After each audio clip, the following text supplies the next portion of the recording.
WWF has been in the field of biodiversity conservation for close to 45 years in India, and we look at biodiversity conservation is because we have biodiversity plays a major role in our life right from the time you wake up in the morning till the time you go to sleep. And so it is with today's various threats of climate change, environmental degradation, we have a huge threat to biodiversity. And coming to urban areas, that is another cause of concern, that we do have a lot of effects of heat island effects is seen in the urban areas, and that is why we will see that increasingly urban biodiversity, especially urban biodiversity in parks and gardens, which need to be protected.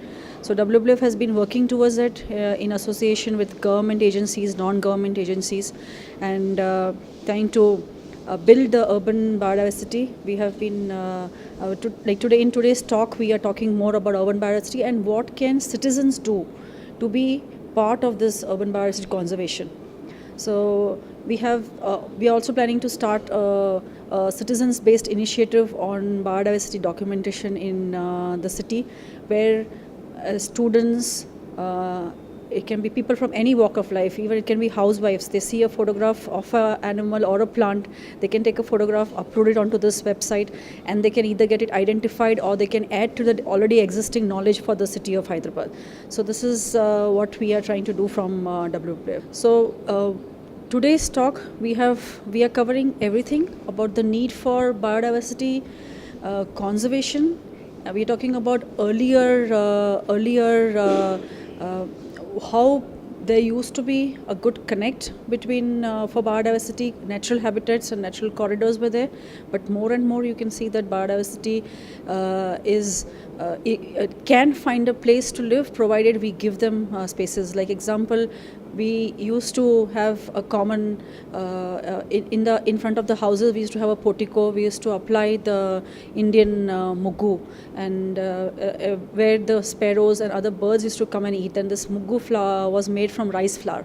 And today we see that we have now discontinued that practice. We use stone powder, and other birds, many other insects which depended on this, they do not have access to that anymore. Similarly, we have very few spaces where these birds or any other kind of other animal fauna can nest. So even in terms of our building infrastructure, from earlier days where we had wooden beams, we had tiles, we have shifted to everything which is today steel and glass. So that also has led to a loss of habitat for biodiversity prosper. So just by doing a small bit of change in the way we live our lifestyles, in the way we build our buildings, and we could invite biodiversity back into the urban landscapes. So that is something that we need to all look at, and that is where a lot of movement is happening. We have a green landscape movement, we have a green building movement, and all this is based in the urban areas, where the whole idea is how can we bring back biodiversity, or how can we invite more biodiversity, invite more animals, have native species of plants in our landscape. So this movement has started, and it has a long way to go, and citizens of any city, whether it's Hyderabad or Mumbai or Pune, they need to be all part and parcel of these kind of initiatives. Yeah, we are covering all these issues, and we will cover the issue about how urban biodiversity is under threat, why is it under threat, and then we will be talking on what are the actions that can be taken, on how can you be part of this urban biodiversity protection movement, what can you do, whether can you just document, can you be a direct scientist, or can you as a citizen also participate in documenting this biodiversity. So we are going to cover all these things into our today's presentation. At the same time, we'll talk about what WWF is doing in association with the government agencies, especially on lake work, on lake restoration, helping the government agencies, especially both the Metropolitan Authority as well as Hyderabad Municipal Corporation, on how they can bring back, at least restore the lakes and the biodiversity within these lakes. So we are working with the agency, and I'm covering all that in my talk today. See, urban development, you have seen Hyderabad grown, and it's just kind of stretched all over the place. We have lost the urban and rural connect. You used to earlier have just an urban area, and then you had to travel far. and get into the rural area. But today the urban and rural connect has almost become very hazy. Towns which are continuous for kilometers together, and so you never know when you're leaving Hyderabad. Hyderabad kind of just rolls into another rural place. So it's become very huge. Even the Hyderabad municipality area has increased, the Hyderabad metropolitan development area has increased. So the kind of growth that we are seeing in terms of especially infrastructure growth, we have lost all the rockscapes which were there in Hyderabad.